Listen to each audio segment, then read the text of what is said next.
Hey everyone, this is Savanna with HealthTeam Advantage. Today we are going to be making some white chicken chili. It's fall. It's time to get the comfort meals going. But it's also good to have high protein, high fiber meals that you can just, pull out of your repertoire to make and not really have to think about anything or think what you can cook tonight to make a hearty, filling, but healthy meal that is going to be good for you and help you lose weight if that's something that you're interested in, or help manage your diabetes if that's something that you're looking for as well. So behind me, I actually have some chicken boiling. I'm going to go over the recipe and the ingredients really quick.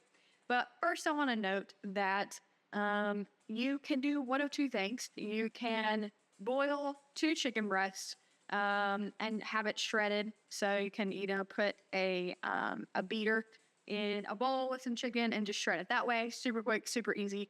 Or you can get a rotisserie chicken from the grocery store, from Walmart, Sam's, wherever, and do it that way as well and just shred your chicken.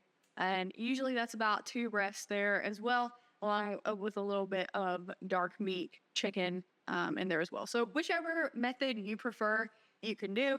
I just kind of prefer to boil the chicken.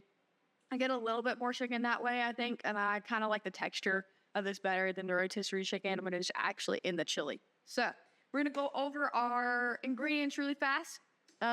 First, we've got a reduced sodium chicken broth. Now, I'm going to say a lot of the seasoning that I add in here today is going to be optional.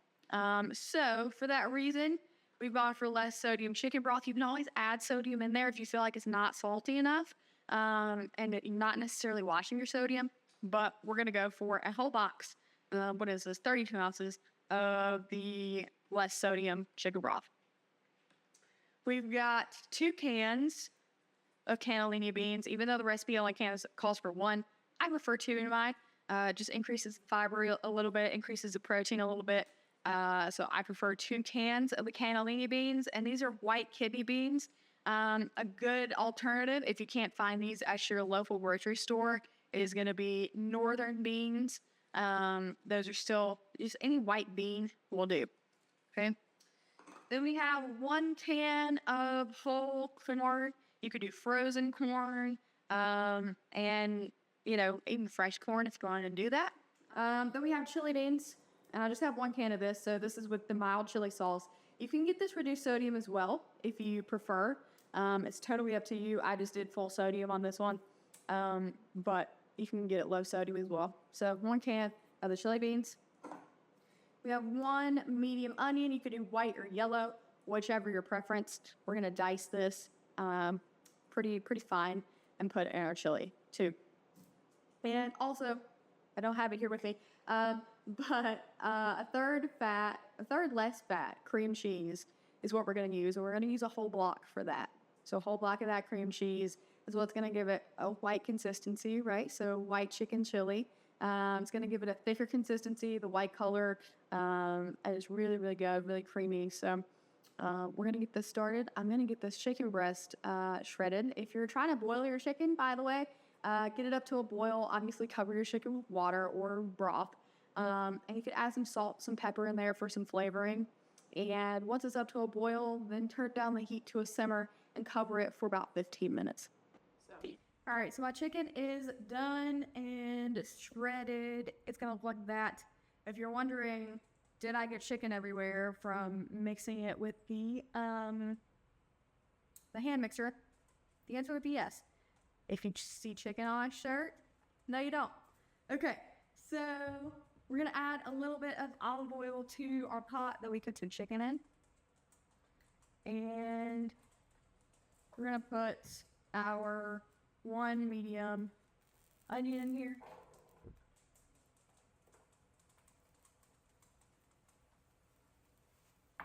We're also going to put some garlic or jarlic if you prefer.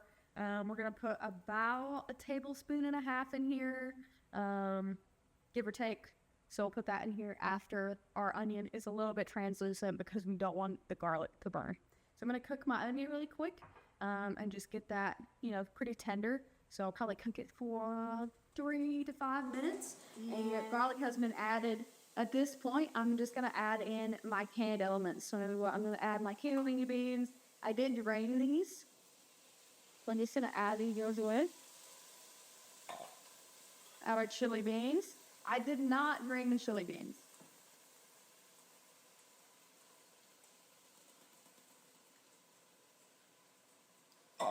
For other cannellini beans.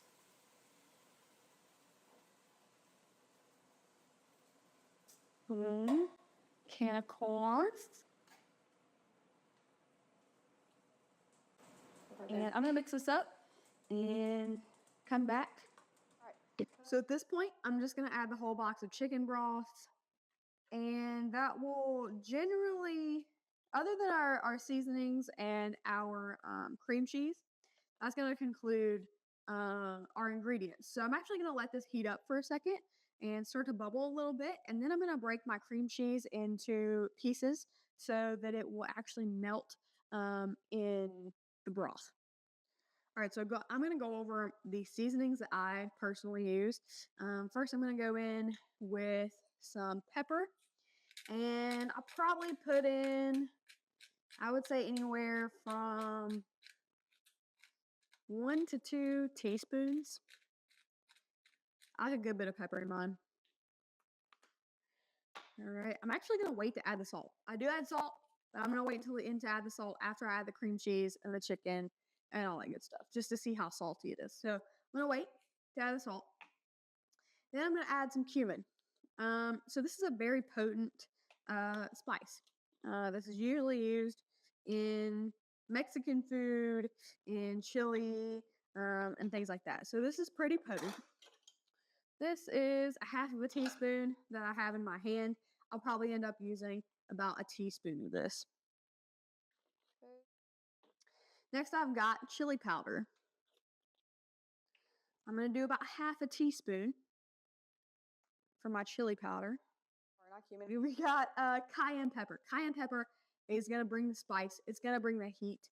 Again, I would add this last just to see how spicy it is. If you do end up using this, I would use maybe like a fourth of a teaspoon, something very, very small.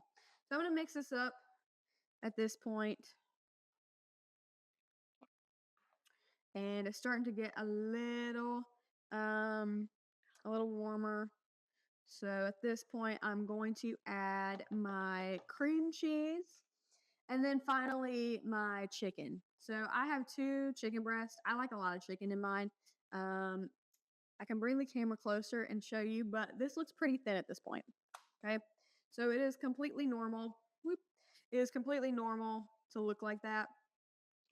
It's gonna look like a soup because again, we just put chicken broth in it. So if you're wondering why doesn't this look like chili or like a thicker chili, we haven't put the cream cheese in yet.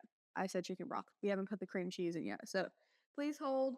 We're going to put the cream cheese in, the full block that we had before, and I'll come back with what that looks like after the cream cheese. All right, so I added my chicken and my cream cheese, which is now mixed pretty thoroughly in there. I will say that this does not need a lot of salt. I did taste it, and maybe like half a teaspoon.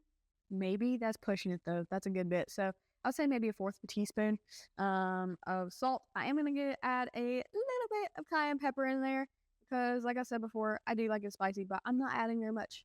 Did you see what I did? Just a little dash. Personally, I would add a little bit more cumin, maybe a little bit more chili powder, but again, totally to your taste. I'm just going to do a little dab here. And then I'm going to do a little bit of salt. So at this point, I am just letting this simmer and thicken up a little bit. And then I will get it in a bowl for you to see. All right, so here you have it. We have some white chicken chili. A serving is going to be 2 cups of this. So there's a lot of chicken in here. If you prefer more beans, you can always do more chili beans. You can do all kinds of beans in here. That is what's so great about this recipe is you can change it as you'd like to make it your own. And you can change the ingredients. You can change the spices. You can change whatever you'd like about it just to make it a little bit more of your own, but this is a fantastic fall recipe. It's super healthy, loaded with protein and fiber. So it's just something else that you don't have to think about. It makes a ton of servings.